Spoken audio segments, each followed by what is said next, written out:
அதானி நிறுவனம் நம்முடைய தமிழகத்துக்கு வர வேண்டிய குளச்சல் துறைமுகம் அது அங்க இருக்கிற கிறிஸ்துவ மிஷனரிகள் எதிர்ப்பு காரணமாக அது கேரளாவுக்கு போயிருச்சு.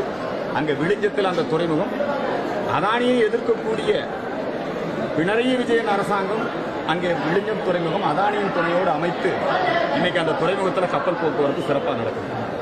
தமிழ்நாட்டில் மின்சார பற்றாக்குறை இருக்கு. இந்த மின்சார பற்றாக்குறையை போக்கணும்னா மின் உற்பத்தியை பெருக்கணும். அதுக்கு அதானி இங்க தொழில் பண்றாரு. அதை ஒரு அரசியலாக்கி இங்க சிஎஸ்ஆர் ஃபண்டில் ஒரு நல்ல திட்டத்தை இந்த கல்லூரியில பொன்னேரியில இந்த கல்லூரியில துவக்கி வைக்கிறதுக்கு வந்திருக்காரு. அதுல அரசியல் பண்ணுவது அவசியம் இல்லை.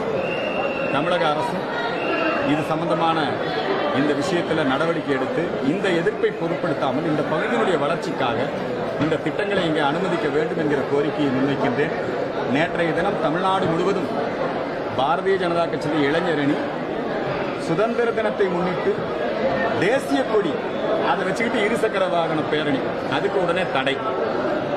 இதுக்கு தடை விதித்தது சட்டவிரோதம். நேற்று தான் நீதிமன்றம் சொல்லியிருக்கு, தேசிய கொடி ஏற்றுவதை யாராவது தடுத்தால் அவர்களை குண்டர் சட்டத்தில் கைது செய்ய சொல்லியிருக்கு.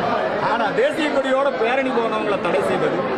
நேற்றைய தினம் இந்து முன்னணி பேரியக்கத்தின் சார்பிலே வங்கதேச இந்துக்களுக்கு ஆதரவாக குரல் கொடுக்க ஒரு போராட்டம் அறிவித்தார்கள். அந்த போராட்டத்துக்கு தடை, அவர்களை கைது செய்திருக்கிறார்.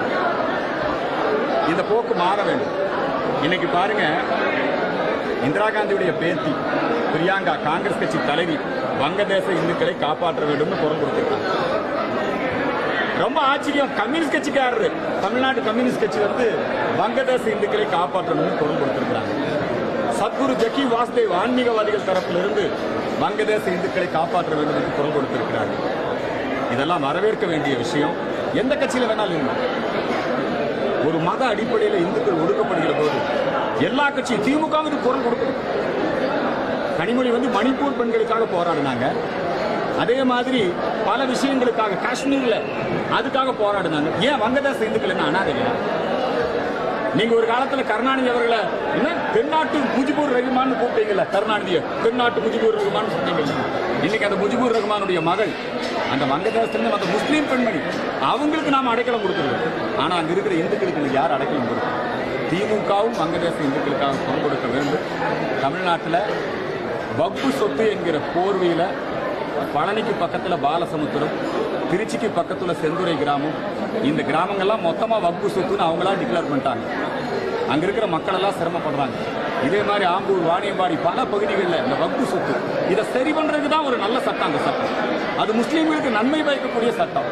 அதை வேண்டும் என்று அதுல அரசியல் பேசி அதை அது நடைமுறைப்படுத்தாம அதை தடை செய்வது என்பது ரொம்ப தவறு. அந்த சட்டத்தை நிறைவேற்ற வேண்டும். இந்த சட்டத்தின் மூலம் இஸ்லாமிய சமூகத்துக்கு தான் நன்மை. அது எந்த விதமான தீமையும் ஏற்படுத்தாது. ஆனா வேணும்னே இவங்க அதுக்கு எதிர்ப்பு தெரிவிக்கிறாங்க.